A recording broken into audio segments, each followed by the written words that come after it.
Hello and welcome to my channel the travel man. My dear friends, how you guys doing. स्वागत है आप लोगों का एक और साउथ कोरिया वीडियो में।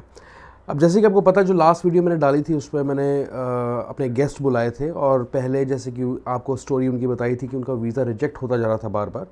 और अब की बार जब उन्होंने अप्लाई किया विद ऑल आवर गाइडेंस तो उनका वीज़ा लग गया। अब उन्होंने एक्चुअली क्या क्या चीज़ें हमारे साथ शेयर की हैं, नई चीज़ें शेयर की हैं, उस वीडियो के अंदर मैं समराइज़ करके डालने लगा हूँ। देखा जाए ये वीडियो जो है उसी का रेपिटेशन है जो प्रीवियस मैंने वीडियो डाली है, लेकिन इसमें कुछ नए पॉइंट्स हैं जो बहुत क्लियरली और कुछ 2 मिनट के अंदर मैं आपको बताना चाहता हूँ। ठीक है, तो शुरू करते हैं।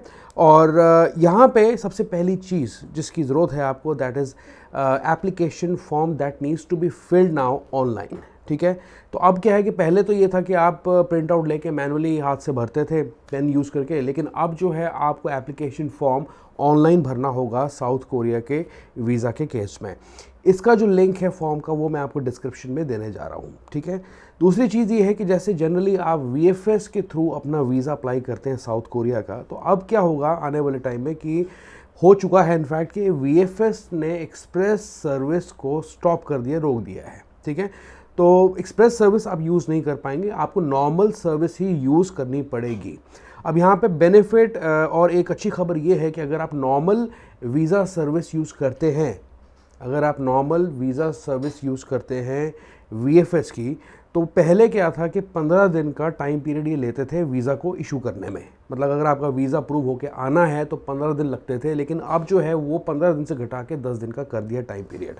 तो यहाँ पे एक बेनिफिट आपको ये है कि जो आपका वीज़ा है वो जल्दी आ सकता है, प्रोबेबिलिटी वीज़ा आने की जल्दी है, लेकिन फिर भी 10 दिन पूरे कंज्यूम होंगे आपके। क्योंकि जैसे मैंने आपको बताया कि जैसे प्रीवियस वीडियो में आपने जो केस हिस्ट्री देखी है, सक्सेस स्टोरी सुनी है, उनका जो वीज़ा है आने में 10 दिन पूरे लग गए।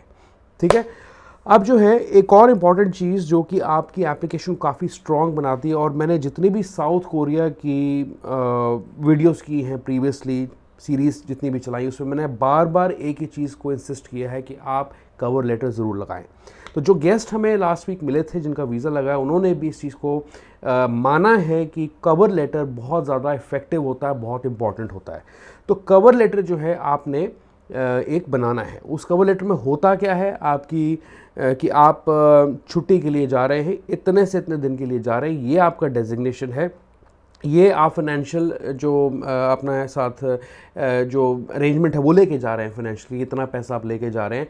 फिर प्लस कि आप अगर 10 दिन वहाँ स्टे करते हैं या 5 दिन स्टे करते हैं तो आपकी आइटनरी कैसे रहने वाली है, आप कहाँ से कहाँ जाएंगे, किस सिटी से सिटी हॉप करेंगे या विद इन द सिटी घूमेंगे।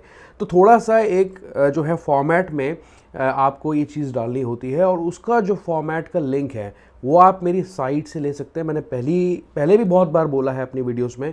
तो thewandingman.in करके मेरी साइट है, उसका लिंक डायरेक्ट जहाँ से आप कवर लेटर को डाउनलोड कर सकते हैं। उसे डाउनलोड करके आपको कुछ चेंजेस उसमें करने पड़ेंगे, जैसे कि सिटीज़ या आइटनरी वगैरह थोड़ी चेंज करनी पड़ेगी उसमें, बाकी फॉर्मेट सेम ही रहता है, कोई ज़्यादा डिफरेंस नहीं होता। ठीक है, तो ये बात होगी कवर लेटर की। जो नेक्स्ट चीज़ है वेरी वेरी इंपॉर्टेंट, जिसकी मुझे ये नई चीज़ पता लगी है इनफैक्ट, कि वीएफएस के एजेंट ने जो हमारे गेस्ट थे उनको ये कहा कि आपकी वीज़ा एप्लीकेशन रिजेक्ट हो सकती है, क्योंकि जो वीज़ा एप्लीकेशन आपने ऑनलाइन भरी है वो प्रॉपर फॉर्मेट में नहीं है। तो मान लीजिए अगर आप प्रिंट आउट लेते हैं A4 साइज शीट पे, और उसमें जो मार्जिन्स हैं उसका गैप ज़्यादा है, मतलब कि जो टेक्स्ट है वो बिल्कुल ऐसे नैरो है और गैप ज़्यादा है साइड पे A4 साइज शीट के, तो उस रीज़न की वजह से रिजेक्शन होने के चांसेस हैं।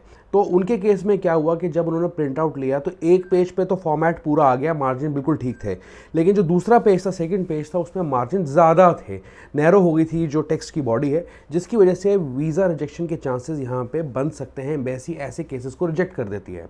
It's very astonishing for me as well to learn this, लेकिन ये एक बहुत ही इंपॉर्टेंट और अच्छा टिप और नया टिप है हम लोगों के लिए।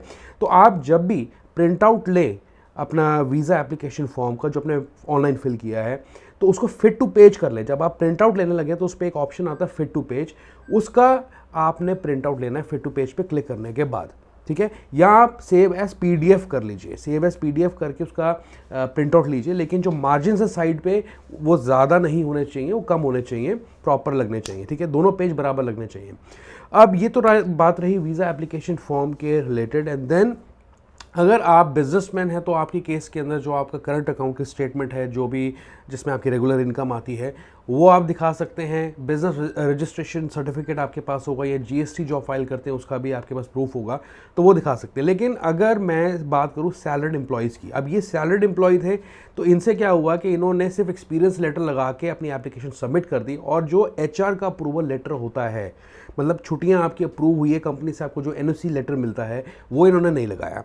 तो दोनों चीज़ें इंपॉर्टेंट है यहाँ पे कि आपका एक्सपीरियंस लेटर कि आप इस कंपनी में काम करते हैं, इस टाइम में आपने इस टाइम ज्वाइन किया था और अभी तक आप कंपनी में हैं, और आपकी डेजिग्नेशन ये है। एक तो ये होता है एक्सपीरियंस लेटर, जो कि कंपनी लेटर फॉर्मेट में मिल जाता है। अगर आप मतलब कि कॉर्पोरेट कंपनी में काम करते हैं तो आपके वहाँ पे पोर्टल्स हो सकते हैं जिनके अंदर आप डायरेक्टली जाके खुद भी without any assistance experience letter download कर सकते हैं। अगर ऐसा नहीं है then you have to reach out to the HR for the same, और टू योर इमीडिएट सुपरवाइजर और द बॉस। फिर जो दूसरी चीज़ इंपॉर्टेंट है that is your HR approval letter. तो इसमें क्या होता है कि आप एचआर को एक रिक्वेस्ट डालते हैं कि मुझे छुट्टियां जो हैं चाहिए इस पीरियड के लिए। पहले तो जो आपका इमीडिएट सुपरवाइजर या बॉस होता है वो छुट्टियां अप्रूव करता है। अप्रूव होने के बाद आप एक लेटर या एक ईमेल लिखते हैं अपने कंपनी के एचआर को, और उसमें बोलते हैं कि I have been granted leaves for so and so date, kindly provide your approval for visa requirements. तो उसके बदले में वो कंपनी लेटर हेड पे एचआर आपको एक पूरा फॉर्मेट बना के देता है कि आप इस कंपनी में काम करते हैं, ये डेजिग्नेशन आपकी है, और इससे इस पीरियड के बीच में आप ट्रैवल कर रहे हैं, and we have no objection in that, और वी ग्रांट हिम लीव और permission to travel and come back. तो ये दोनों बहुत इंपॉर्टेंट है, और जो एचआर अप्रूवल लेटर होता है वो इसलिए इंपॉर्टेंट है क्योंकि that guarantees that you will return from your trip. ऐसा नहीं है कि आप वहीं रह जाएंगे। तो इसलिए इन चीज़ों को जो एम्बेसी होता है या कॉन्सुलेट होता है वो बहुत सीरियसली लेता है।